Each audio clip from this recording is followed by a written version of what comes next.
Good afternoon. Today I'm speaking to Ben and Molly. Hi guys, how you doing? We're doing all right.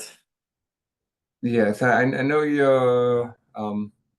do these videos just for Amazon to use as use cases and when everything else was tried and did not work and we just want a better Amazon and there's something going on with restricted products where even if you don't sell restricted products, you don't get back, or if you sell one years ago. So tell us your story. So yeah, this is husband and wife standing here. We're because we're representing a small family-owned and operated business. Little of our story, we started, from pretty humble beginnings, grew the business considerably to where it's become our predominant source of income. We also grew it to where it was the sole income for several employees of ours. And so this suspension has come. It's been basically catastrophic for us. Everything that we have at stake here, if we don't get this resolved with Amazon, we're ultimately gonna have to close down our business and file for bankruptcy. So it's had a Right. great impact on us. Right. So it's horrible, but Amazon is going to say that we have to have rules and strict rules, which makes it so good. I know what your position. So tell me your position. Why is that not a case of enforcing the rules? Let us know what happened. So what happened is we received a violation for a product that was a restricted product violation. It came 11 months after we last sold the product. This was a product that we didn't list ourselves, but we matched the UPC code to the Amazon listing, saw that it had been selling on Amazon for quite some time. We sent 30 units to Amazon. It sold in a month's time. And throughout changes in the Amazon policies, we decided to stay away from that product, even though the listing remained active for months and months after we sold the inventory. But we stayed away from it. Didn't want to take that chance. And I mean, really, there was no ill intent on our part, thinking that we were doing something wrong. Because this is our sole income. We would never risk that by trying to break the rules at all. So we stayed away from it. But 11 months after our last sale of the product, we received a violation that ultimately ended up with a suspension. Did anybody call you from Amazon? We did receive a call saying there was an urgent matter that we needed to address, that we were notified of the listing. We responded to it,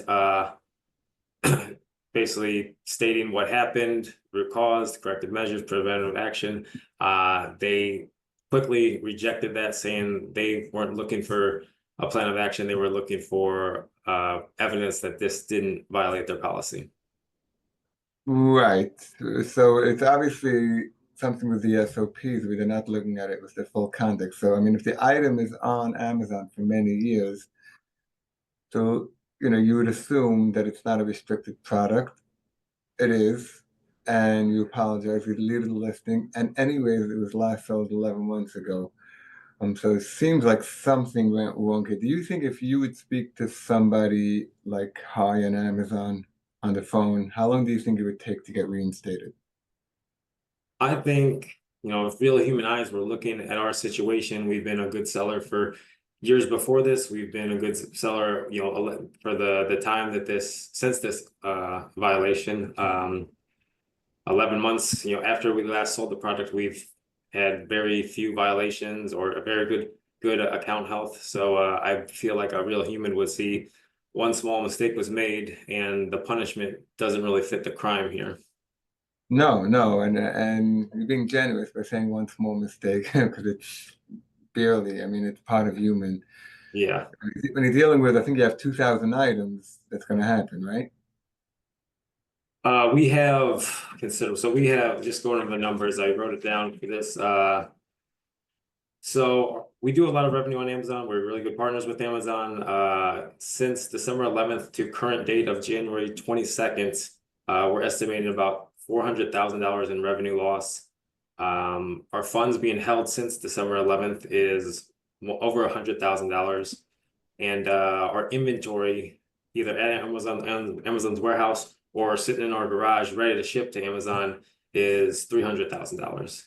So Wow. so yeah, like I said, this is would be a catastrophic loss for us. Obviously, if we had to remove $300,000 worth of inventory from Amazon, that the cost of removal fees alone would be catastrophic. We don't have a warehouse to store this inventory in either. We have a garage, and that would basically, put us at the risk of bankruptcy and closing down our business forever. And we Right. worked really So hard to build this. this is heartbreaking. I mean, you guys are living the American dream, doing everything right.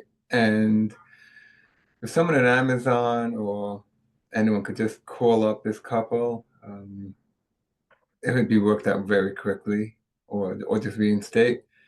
But this is seems extremely unjust, like many of the other cases which you've shown. And hopefully someone sees it, and I'm sure they'll do the right thing, and you'll be back selling soon.